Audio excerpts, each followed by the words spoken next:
to No Holds Barred wrestling fans and viewers of this podcast. David Joseph here, Marcus Pierre, breaking down this Sunday's pay-per-view, Raw branded pay-per-view, by the way, Clash of Champions. It is guaranteed to steal the show and be worth your money.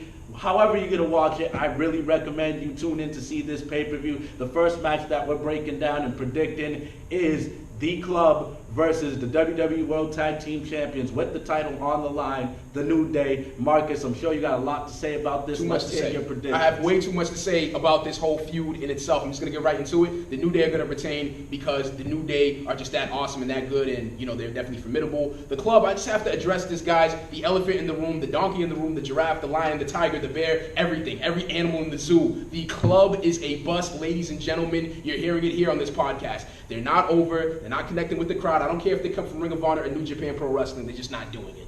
So, yeah, there's really no excuse at the end of the day. The New Day. I will agree with you that they are a bust, and it's an understatement. They're just not clicking. They're not connecting. They don't seem very formidable since they split up with AJ Styles, and I think that's what's hurting them a lot. At the same time, they haven't really developed their own identity on the main roster. As much as I love the New Day, as much as I love Bootios, as much as I love the WWE World Tag Team Champions, I think they're going to lose this match. I think WWE Creative and Vince probably at a point where they're like, let's hit the reset button on the tag division. Let's try something new. Be the wrong move.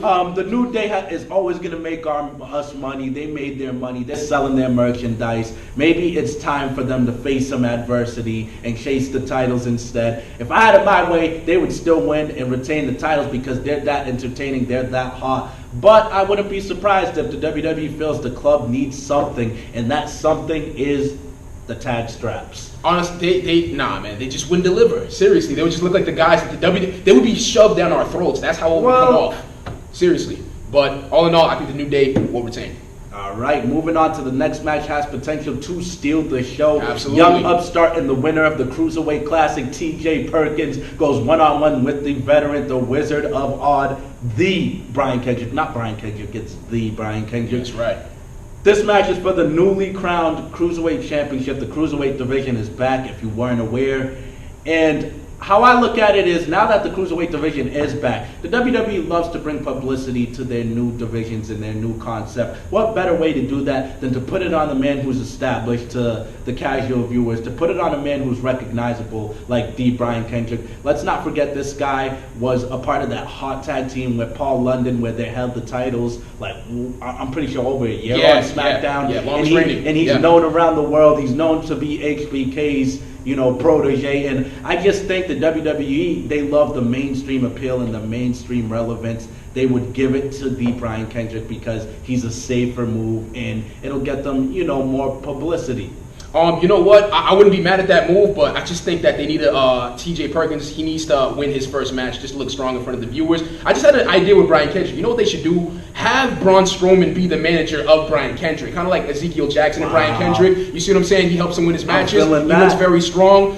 Kendrick can be able to deliver, but TJ Perkins needs this win a little bit more because he just needs it. Brian Kendrick, I feel like he doesn't need the title right now, but if he does have the title, he'll have like a year-long reign, in my opinion. So, yeah. All right, moving on to the next match for the United States Championship. The Bulgarian Brute, the United States Champion, the reigning, defending, as Paul Heyman would say, is defending his U.S. Championship against Roman Reigns. How I look at this, Rusev has built himself back up. He fell off a little bit after his first U.S. Championship run, but he's built himself back up into a credible threat with this second run. He's showing more humor and getting more time on the microphone.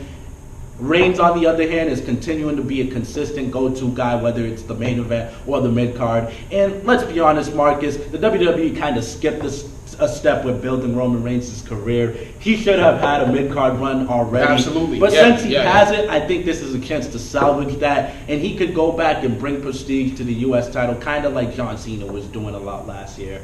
Yeah, honestly, I definitely see Roman Reigns winning, but there needs to be a double turn. Honestly, Roman Reigns needs to turn heel. He was with Summer Rae, hot summer, and you know, he used to diss Roman Reigns by saying, he looks better than him, and it was funny and it was cool. But honestly, Rusev should have a character going forward that he wants to prove that he could be an American. He gets a citizenship, but before he does that, goes to the Statue of Liberty, takes photos, goes to the Golden Gate Bridge, goes to Philly, eats a cheesesteak, goes to, I don't know, Denver, Colorado, and goes skiing or ice skating or something, just to show that he embraces the American culture. I think fans will latch on to it. Rusev has the charisma, and Roman Reigns can finally show that he could be that killer that he was in the Shield. So Roman Reigns gets the belt, and it's the right move. Next up, the main event for the pay-per-view, the first ever legitimate Universal Championship defense, in my opinion, since Finn Balor got hurt, and unfortunately, I miss you, Finn Balor. But anyways, Kevin Owens, the first ever real Universal Champion, the longest reigning, as Chris Jericho would say, versus Seth Rollins, who's always hungry for the World Championship. This is the first time ever under the WWE landscape. I think Kevin Owens still needs to hold on to the title, and he needs to do it with Triple H's help, because my friends, whether you hate Triple H or you love him, that's best for business, to continue to feud with him and Rollins. I definitely could see that happening. Kevin Owens, he definitely needs to retain, because there's too much work for him to do as a heel Universal Champion. He's going to have an awesome run.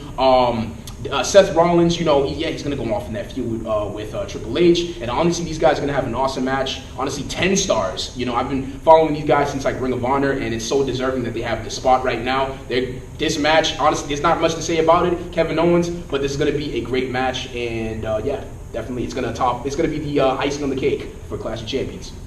If you believe Kevin Owens should go over Seth Rollins, or you believe there's a rumor that Goldberg might be coming back, or if you believe Goldberg should be thrusted into the Universal Championship picture, feel free to like our page at No-Holds-Barred. Leave any comments on our Facebook page. Don't forget to subscribe to the YouTube channel at No-Holds-Barred Podcast, and our fresh and new Instagram page. Feel free to follow there for any updates, news, and reviews. And if you want to check out our Instagram page, it is the T.N.H.B_podcast, ladies and gentlemen. Remember, we'll hold your attention.